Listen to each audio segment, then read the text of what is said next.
In my opinion, to become a successful investor as well, it also means to not get caught up in all of the hype that's going on with a stock like Nvidia or crypto or in the tech bubble back in 2000.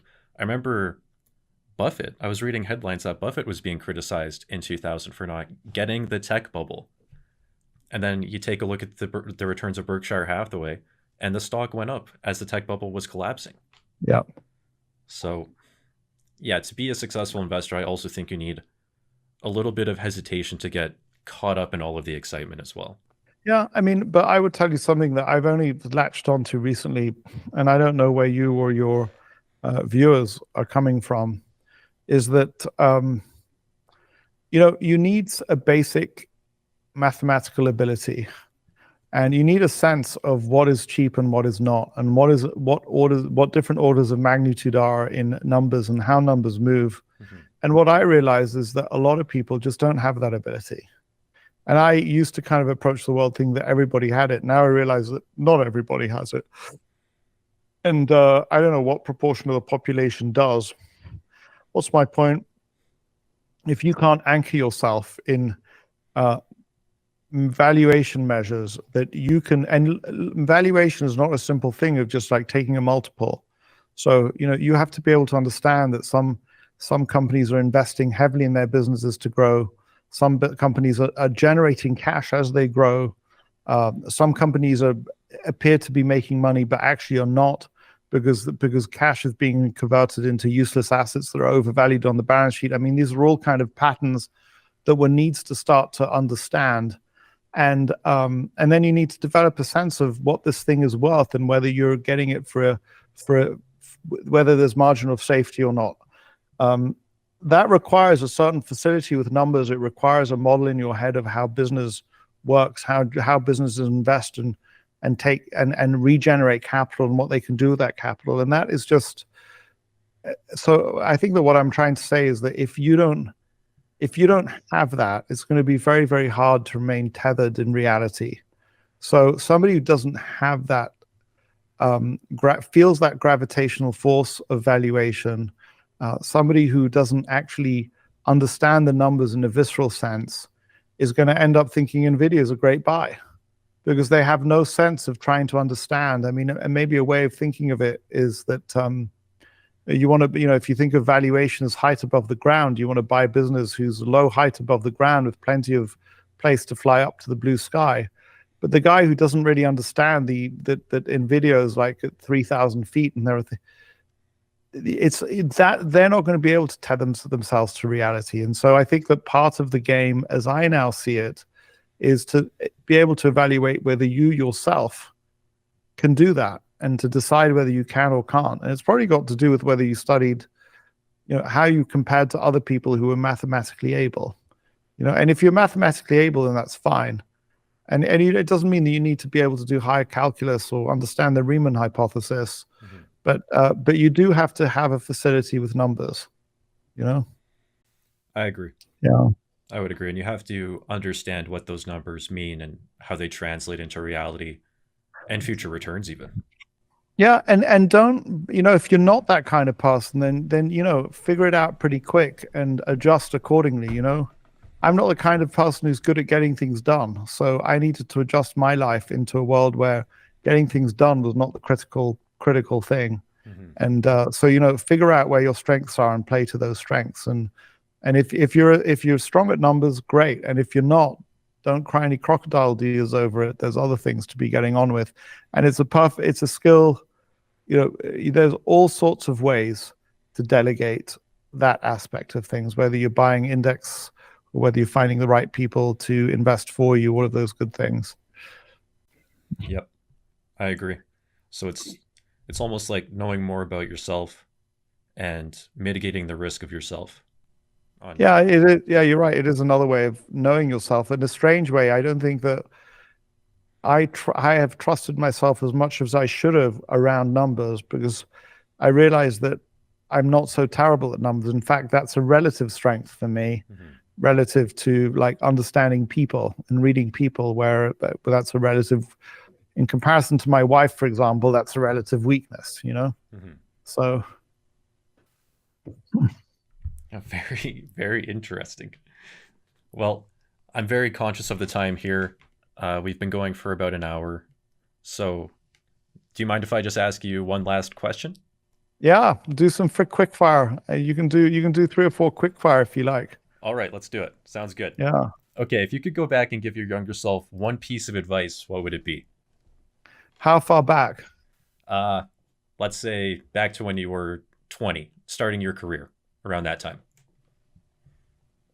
I mean, I think that what comes up for me at age 20 is, I mean, 20 is not a good age to for me because all I wanted to do was um, uh, explore the effects of alcohol on nubile adults of the same age and of the opposite sex. But if you fast forward a few years after that, then I think that the key is that I didn't understand how important reputation is, and that here's a simple rule that very clearly to me, Warren and Charlie use in making all sorts of decisions. Is they say, if I make the same decision as I'm making now in the same circumstances through my life, where will I end up?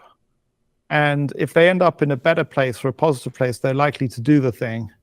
But if it clearly, even so you get out of this sort of like, just this once. I'm just going to do just this once, and then I'll get back to the right path. But just this once, because they just make the assumption, okay, if I repeatedly do this, and so that allows you to only do decisions that build your reputation, where the consequence is, in addition to hopefully other benefits, your reputation is built. And I had this approach to my first job out of business school, which was like, yeah, but let's just try this once, you know.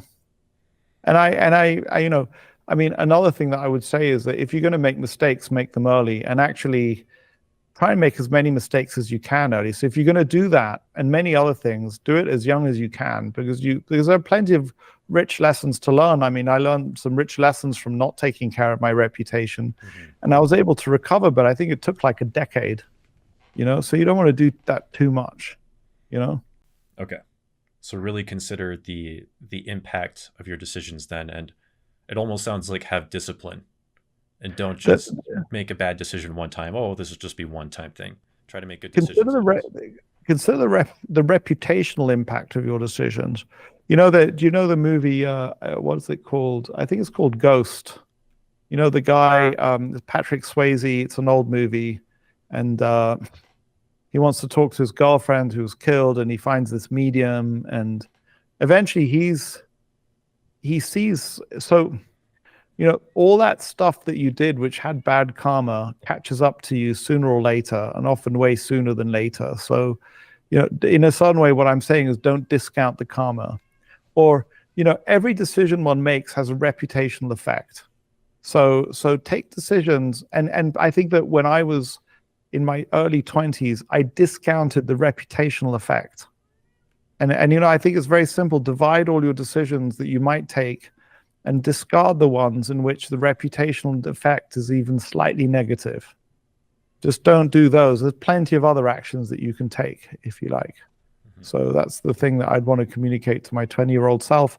The other thing I'd want to communicate is just keep investing, and once I started thinking about, okay, investing in the stock market, putting cash to work, wonderful. But way before that, we can invest in relationships, and that's a currency. And in a certain way, if you read my book, a huge part of it is about investing in relationships, in the currency of oneself and relationships, because that's kind of universal. All of this thank you note stuff is really building, the just a fun thought experiment is, Daniel, imagine for a second that a very special bomb goes off. Thankfully, it doesn't kill anybody, and it doesn't destroy any physical or financial assets, but it resets the playing field and redistributes in kind of one fell swoop all financial assets and redistributes them evenly across the population. So, suddenly Warren Buffett's financial net worth is the same as mine, is the same as yours, the same as every single other person on the planet. And now the question is, in this hypothetical scenario, where would you like to invest money? With whom would you like to invest your money to get to ensure the highest pile of money 10 years down the road. So, just imagine this happened 10 years ago. So Warren is 10 years younger than he is now, because there's a real question with Warren is about when he's going to pop off to the next life. But imagine that it's guaranteed. Would you rather invest with Guy Spier or with Warren Buffett? And even if Guy Spier and Warren Buffett had the same mental capacities, which is not true, you'd still want to invest with Warren Buffett. Why? Because he just has a broader, richer, deeper set of relationships from which he can draw all sorts of advantages, good ideas, good research, good due diligence, all sorts of things. And so I think it's a fun thought experiment because it allows you to separate out his enormous wealth for his enormous financial wealth and look at the wealth of relationships that he has. And that is a far more powerful and enduring source of wealth. I mean, in our theoretical world, where that bomb just went off and reset all of that financial wealth, it didn't reset any of that social wealth. And that social wealth is everything in a certain way, just everything. I mean, he would build back his fortune faster than anybody, provided he could sort of like stick around the 10 years. And I'd also build back whatever fortune I have way faster than other people. And there's an opposite phenomenon that happens, that some people make the enormous mistake of drawing down on their social capital. So they kind of actually leave interactions where people are like, wow, I'm never dealing with that guy again. Oh, that guy, yeah, shake his hand and check how many fingers you've got left. And I think that a lot of those people, when they hit my age, they're kind of running on empty. They've used up all the goodwill. There's nothing left anywhere. That's a very, very sad thing. And they're kind of like, they might not be in prison for committing murder or assault and battery or something, but in a certain way, they have nothing left. Because actually, all you can work with in life is your social capital. That's the only reason why people want to do business with you. So there are my little lessons. That's incredible. Yeah. Thank you for sharing that. So I do have one question just personally. When I was reading your book, you did discuss how you're leaving thank you notes. I believe it was daily, just around the world. So you gave one example, I believe, when you were buying a coffee. When you bought that coffee, did you just have a note in your pocket and you said thank you, and then you just left it on the till, or how did you go about doing that? I don't remember. I'm not remembering right now the coffee example, but I think that so when you write your book, Daniel, you'll discover that and William Green, the author of Richer, Wiser, Happier, has this quote down, and I always want to go back to it. And life is confusion and inclusion, and writing is exclusion and something. And so when we write, reality is this multi-layered, multifaceted, multi-directional tree of thought patterns going in 1,000 different directions, all of which are potentially relevant. When we write, we're forced to put our thoughts into linear fashion across the page. We have to let the words fall into a sentence. And, I've learned that a big part, as a quick aside, of the skill of writing is to order those words into the sentences in the way that they go in as smoothly as possible into the reader's brain. And so what I'm doing in the book is I'm trying to communicate to somebody through a simplification of real life. And what I sort of lunged on was this kind of thank you notes idea. But now we have, and as you can see, I suspect I'm way better talking than I am in writing. What we're really talking about is giving people a feeling of, I'm really glad that Daniel Pronk is in the world. So I don't remember the coffee example, but one can do that with a smile. One can do that with a tip. One can do that with any kind of some kind of, and because I was accused with enormous amounts of love and care of being autistic by one of my daughters. And, at first I rejected the diagnosis because I know some severely autistic people and, they're not functional in the world and I'm functional in the world. Then I realized actually there is an element of autism in me. I'm not very good. I don't really understand people particularly well. So the way I engaged in that kind of like seeking reciprocation was kind of clumsy. And so, but what I realized and what I learned is that it doesn't matter, because it still has an impact. It still works. And what you're actually trying to do is give the person a little bit of joy, simply because they exist on the planet and they're a human. And and for what it's worth, when you start doing that, so no, you don't have to deliver the note in person right there. In fact, I suspect that means that you're slightly autistic yourself, Daniel, because the fact that, so I had a guy, I'm meeting this guy with some friends for lunch in Austin, Texas, and he had read in my book. He's like, so I have to look at them in the eye when I give them the note. And I'm like, no. He's like, but it's in your book. I'm like, really? And I'm not sure if it's in the book or not. It might be in the book, or he interpreted it in that way. So, but actually, I kind of said to him, look, I think that actually detracts, because the key is to, one of the things you're communicating when you send a note is that you're respectful of the other person's time. You're not trying to get in their face and take a particular slice of their time to say something to them. You can send them the note and they can open it whenever they're ready. So, oh shoot, that makes so much sense. I've been doing it all wrong for the last N years. So I don't remember what the note around the coffee is, but no, it's really figuring out. And what I would say is, again, this was, there are 1,000 ways to deliver joy into people's lives, and you want to do stuff that works well for you. And I think that many people who are more gregarious than I would rather spend time on the phone, and that actually works for them because they have interlocutors who are also okay to spend time on the phone, and that is a warmth and a banter that they can do that I'm just not capable of doing. I get tired. I can do social events in the evening for like 2 hours, and then I'm tired. I want to go home. And my wife can be like 6, 7 hours, and she's just going strong. She's loving it. So I hope that's helpful. Extremely helpful. Yeah, my takeaway there is it doesn't have to be a physical note. All the goal is to just continue spreading love and joy throughout the world wherever you can. Yeah, what I would say is that, and of course I have to man with a hammer, everything pretty much looks like a nail. So I particularly like the note thing, maybe because I like writing notes, but also because it's a physical, it's a sentiment, but there's a physical evidence of the sentiment. It can be put in a drawer. It can be pinned up on a notice board. It's got a return address. So it's got all these kind of like other features to it. So if I go and pay somebody a compliment after a talk that they've given, which is also a lovely thing to do, they don't have any memory of it. They don't have a return address.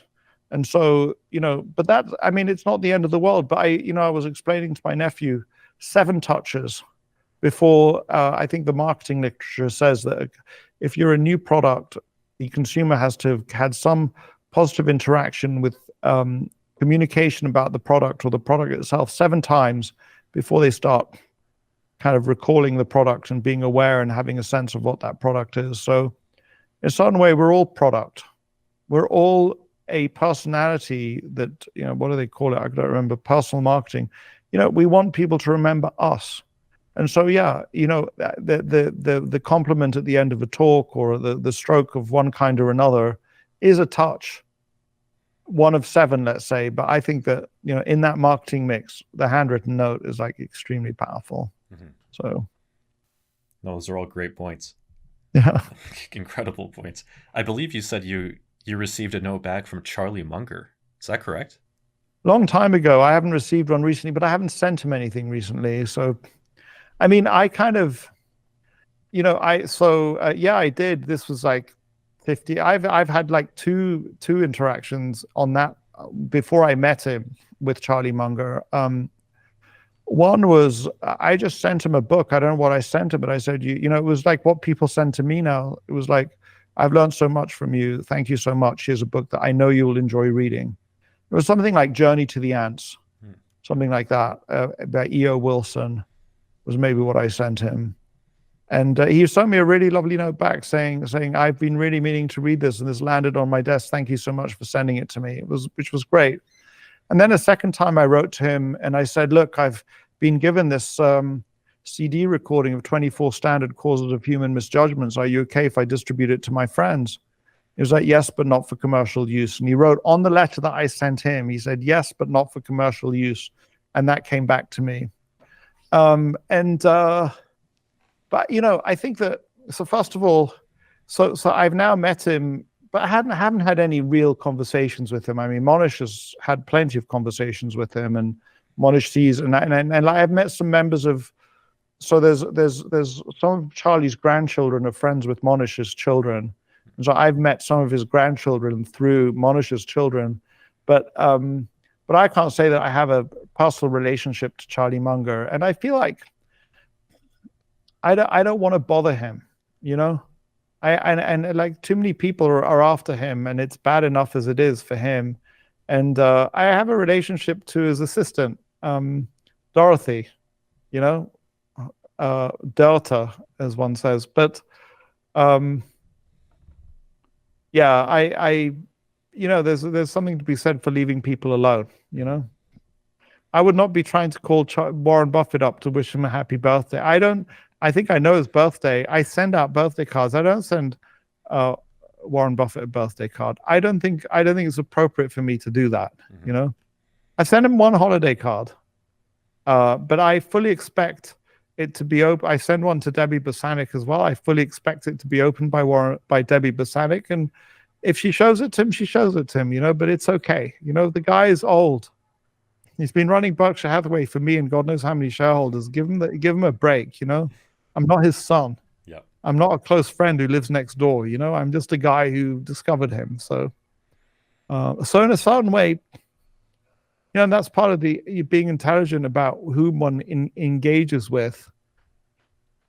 There's very little I can do for Warren, and there's, other than run Berkshire Hathaway there's a lot that Warren could do for me, but he's not going to, because he couldn't, because of that idea that if he did it for me, he'd have to do it for many other people like me, and that just wouldn't work for him in his life. So it would be inappropriate and unfair to expect that of him. Similarly of Charlie Munger, with whom you don't even have a relationship to speak of. But so then if we kind of think about who we're writing notes to, I think it's kind of good to especially get enthusiastic about engaging with people who can help us and vice versa, So I can spend the rest of my life thinking about how the hell, let's say I care about getting exposure through podcasts. So yeah, Lex Friedman is a podcast that I listen to that has broad audience, and or you can think about somebody, Joe Rogan, for example, it has a very broad audience. Those people on the podcasting world are a bit like Warren and Charlie. Me appearing on that podcast can do a lot for me, but it's not going to do a lot for them. It's not going to broaden their audience by much. They need to interview, I don't know, Kanye West and Gigi Hadid or Elon Musk or somebody.